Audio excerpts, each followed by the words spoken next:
à tous. Aujourd'hui donc je vais vous présenter la suite des préparatifs nécessaires pour réaliser des savons. Donc en quelque sorte, fabriquer des savons, c'est mettre en œuvre une recette. Grosso modo, ça ressemble à de la cuisine, sauf qu'on manipule des ingrédients plus dangereux. Donc il faut prendre certaines précautions dans la préparation des recettes. Alors le premier instrument que vous allez avoir besoin pour la réalisation des savons, c'est de vous munir d'une petite balance. Plus ou moins élaborée, donc en fonction de la plage de poids que la balance peut mesurer. Ce qui est important dans le choix d'une balance, puisqu'elle était alimentée par des piles, je l'ai simplement convertie avec une vieille alimentation pour un vieux téléphone portable. Ça m'évite d'utiliser des piles en fait, parce que des balances comme ça, l'air de rien, ça consomme quand même énormément de courant. Donc en transformant tout simplement la balance en l'adaptant sur le secteur, ça me permet d'éviter d'acheter des piles. Ce qui est important dans la balance, c'est d'avoir au moins la possibilité de sélectionner des grammes. Ce sont tout de même des balances de cuisine, donc elles sont relativement précises, et elles peuvent afficher des poids en grammes. Elles peuvent aussi afficher d'autres mesures comme les litres, etc. Mais après, c'est pas forcément adapté à ce qu'on va faire. Et également la possibilité de tarer les mesures, c'est-à-dire que si jamais on va, par exemple, peser un ingrédient, et après on veut ajouter un ingrédient supplémentaire, vous faites la tare, vous partez à zéro, vous mettez vos ingrédients et vous pouvez peser tous les ingrédients qui sont nécessaires pour la recette. La balance c'est important. Ensuite, il faut se procurer quelques récipients doseurs. Donc ici c'est un espèce de bécher donc gradué. C'est pas vraiment nécessaire puisqu'on part sur des poids. Donc si c'est gradué, c'est pas plus mal. Ce qui est important dans la sélection des récipients doseurs et des récipients qui vont servir à préparer la recette, c'est le choix du matériau. Il ne faut surtout pas utiliser des matériaux, des récipients en aluminium et éviter pour la préparation de la soude des récipients en verre. Parce que comme on sait qu'il va y avoir une augmentation de température lors de la dissolution de la soude, eh bien il faut éviter le verre parce que si jamais le verre monte trop en température, il peut y avoir des fois des éclaboussures, peut-être même le verre, s'il est trop fragile, pourrait éclater par cette différence de température. Les matériaux qui conviennent bien sont l'inox.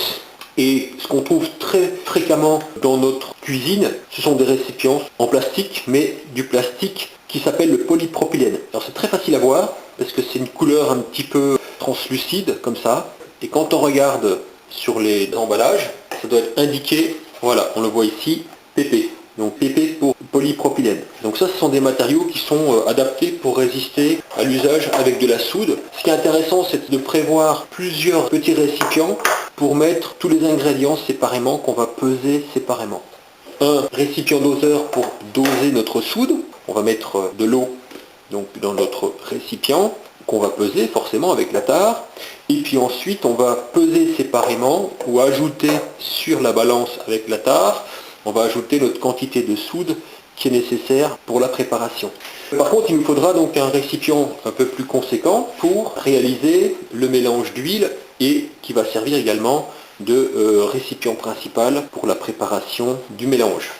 Alors j'ai trouvé un petit seau comme ça, en polypropylène, un modèle qui convient très bien, c'est pas trop grand, pas trop petit, on peut utiliser également une cocotte, puisque c'est des cocottes en inox, ça convient bien, surtout pas utiliser de l'aluminium pour effectuer les mélanges, donc on mettra notre huile là-dedans, on dosera toutes les quantités, voilà, je le mettrai éventuellement à bain-marie. Il faut savoir que le polypropylène est un matériau qui résiste à des températures supérieures à 90-100 degrés. Donc en règle générale, ça permet de pallier les inconvénients de la soude.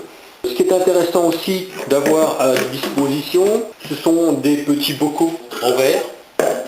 Voilà, donc de différentes tailles, parce qu'en fait, les différents récipients pourront servir par exemple à stocker. Une fois que la soude aura refroidi, vous pouvez la préparer par exemple la veille avant de faire votre savon, et vous la stockez une fois qu'elle est refroidie dans un récipient en verre. Voilà. Éventuellement aussi pour stocker les quantités d'huile essentielle que vous voulez utiliser. Ensuite, donc soit un fouet en plastique, donc, ou en silicone, ou en inox. Donc ça c'est pour effectuer donc l'émulsification. Prenez un fouet qui soit relativement grand pour pouvoir faire votre mélange à distance de sécurité, pour ne pas mettre la main dans le récipient. Mais on peut également utiliser, pour aller plus vite, utiliser donc un mixeur, de préférence qui peut se détaché en deux, comme ça vous pouvez le nettoyer plus facilement, et qu'il soit suffisamment long, voilà, pour pouvoir effectuer le mélange donc, en toute sécurité dans le récipient. Ce qui est également utile, c'est d'avoir un petit jeu de spatule, comme ça, en silicone. L'avantage, c'est que ça permet de bien nettoyer les récipients, de prendre le maximum d'ingrédients. Oui, donc ce qui est important également, c'est d'utiliser des tamis en inox, qui sont adaptés aux récipients qu'on va utiliser. Ça permet de déverser la soude à travers ce tamis pour retenir les éventuels cristaux de soude qui n'auraient pas été dissous dans la solution. Mais si vous avez préparé votre solution de soude à l'avance, vous l'avez transférée dans le bocal, vous aurez déjà réalisé le filtrage de la solution. Il nous faudra donc des moules. Ici c'est un moule d'1,5 litre. J'ai déjà présenté la façon dont on pouvait réaliser des habillages étanches. Ici c'est un moule de 2,5 litres. On peut utiliser du papier sulfurisé ou du papier à congélation, ou même des sacs en plastique qui sont relativement solides. Et ici donc un moule de 3,5 litres. Donc voilà, j'ai différentes dimensions en fonction de la quantité de savon que je prépare. Par contre, c'est pas nécessaire d'avoir nécessairement des moules donc d'1,5 litre, 2 litres. Vous pouvez utiliser des moules beaucoup plus petits, comme récupérer des emballages de yaourt. Essayez de prendre des moules qui ne soient pas trop évasés, comme ça fait un savon régulier. Évitez quand même d'utiliser des emballages avec de l'aluminium à l'intérieur, parce que la soude réagit avec l'aluminium. Donc faites quand même attention à ce que vous utilisez. Voilà, donc on peut également utiliser ce genre de moule-ci. Celui-ci provient en fait tout simplement d'un emballage de biscuits. Je trouvais que cette petite boîte était intéressante. L'avantage c'est que on peut facilement les démouler puisque les angles n'ont pas forcément été très renforcés, donc au niveau des fixations. Donc on peut facilement démouler après le savon. Et pour réassembler le moule, je positionne tout simplement donc ça c'est un élastique de récupération qu'on trouve aussi sur les poulets conditionnés en emballage là, pour attacher les pattes. Donc ça convient parfaitement parce que c'est assez solide pour maintenir les parois du moule au moment du coulage. L'avantage c'est de pouvoir faire des essais avec des petites quantités d'huile pour faire des essais de proportion par exemple. Ça permet d'éviter de gaspiller trop de matières premières pour la réalisation de tests.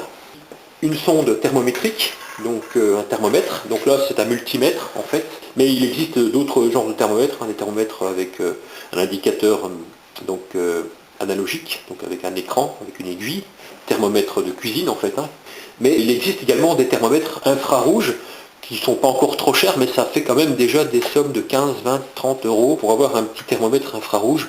Donc c'est encore une dépense qui n'est pas forcément nécessaire, en tout cas dans ce qui me concerne. Donc moi j'ai ce qu'il me faut, donc je vais me débrouiller avec ça. Ensuite il nous faut du matériel de protection. Pensez à vous munir de sopalin, éventuellement un torchon pour protéger le plan de travail, puisque la soude c'est quand même une matière assez corrosive, ou du journal, voilà, pour protéger notre plan de travail.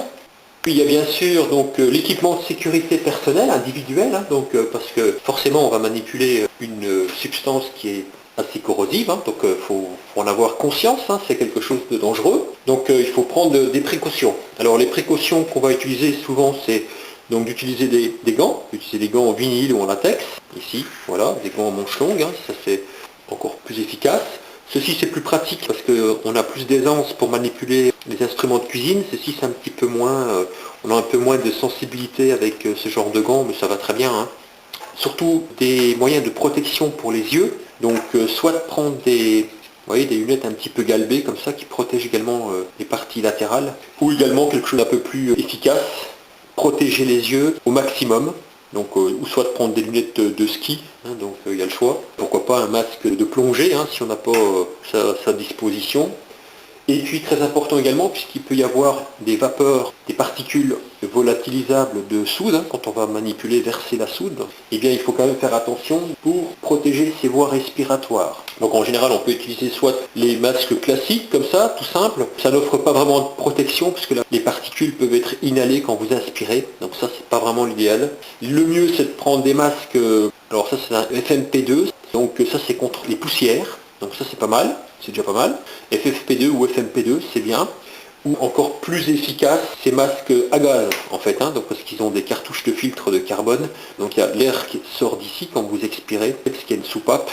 Ici également il y a une soupape, donc l'air est infiltré par ici, est inspiré par ici, par les cartouches de filtre, et expiré par la soupape. Voilà, alors il existe également une autre possibilité, c'est soit de faire ces préparations à l'extérieur, quand on prépare sa soude, ou on peut également la préparer sous une hotte, par exemple, quand on va déverser la soude dans l'eau, ça permet d'éviter d'avoir des particules volatiles qui viennent à notre proximité à chaque fois qu'on inspire. Utilisez des manches longues, ne travaillez pas trop en manches courtes, parce que quand on va arriver là ou là, vous allez exposer vos avant-bras. Donc si jamais vous avez de la soude, des particules même solides sur la peau, ça peut occasionner des brûlures. Faites attention, je l'ai déjà expliqué. Pourquoi pas un tablier, mettez des souliers, quelque chose qui protège bien la surface de la peau. Mettez un pantalon ou un tablier. Surtout évitez de manipuler des matières caustiques, donc en présence d'animaux ou d'enfants en bas âge, faites attention à ça. Et ne rangez pas des produits caustiques dans des endroits qui ne sont pas sécurisés. Et puis donc pour la soude, donc veillez bien à prendre de la soude qui soit assez pure. Celle-ci elle est évaluée à 99,85%. Donc c'est pas de la soude extrêmement pure, mais pratiquement pure. Ne prenez pas de la soude qui est en dessous de 99%. Autrement, il va falloir en tenir compte au moment du calcul de la quantité de soude, puisque vous n'ajoutez pas que de la soude. Donc si par exemple il vous faut 100 g de soude, et qu'il y a 98 g de soude dans l'emballage, et 2 g d'impureté, ça veut dire que vous avez 2% en moins de la quantité calculée, donc il va falloir ajouter à peu près 2% de soude en plus, pour compenser le manque de soude. Là maintenant on commence à être paré pour passer aux choses sérieuses. La prochaine vidéo va mettre en œuvre donc la préparation d'une recette. Donc, merci beaucoup d'avoir visionné la vidéo et puis donc je vous dis à très bientôt donc pour une prochaine vidéo.